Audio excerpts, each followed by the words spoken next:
Berdasarkan pantauan tim PAL TV, kondisi pemilihan umum di TPS perbatasan Kota Palembang, Kabupaten Banyuasin, tepatnya di TPS 46 dan 47 yang berada di Jalan Sasana Patra, Kelurahan Pelaju Darat berjalan kondusif dan diiringi antusias warga. Disampaikan oleh Ketua TPS 46 Rizky Pratama, kondisi di TPS 46 sejauh ini cukup kondusif dan tidak ada kendala yang dialami baik itu dari pemilih atau pihak petugas sendiri.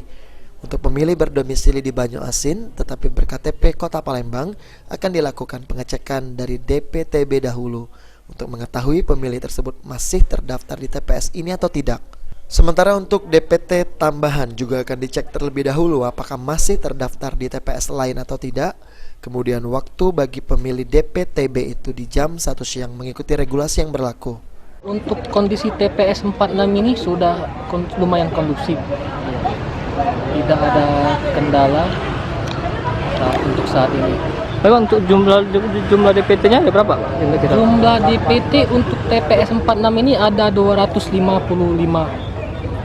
orang. 255 orang, Pak. Ini Pak, baik ini untuk yang orang yang berKTP Palembang tapi berdomisili di Banyuasin bisa mencoblos di sini, Pak. Kalau untuk nyoblos di situ, kalau dia dicek DPT online masih terdaftar di sini bisa menyoblos di sini. Nah, kalau dia tidak terdaftar, ya terpaksa dia tidak bisa mencoblos di. Sudibyo, salah seorang pemilih, mengatakan pemilu kali ini berjalan lancar dan demokrasi berjalan dengan semestinya.